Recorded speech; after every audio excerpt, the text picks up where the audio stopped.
שלום, אז בואו נלמד את הקסם. יש לי פה שני גפרורים. הסוד של הקסם הוא בעצם לקחת גפרור אחד ושהגפרור ידבק לאצבע.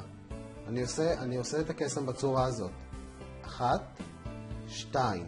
ובפעם השלישית אני פותח את האצבע ומכניס את הגפרור.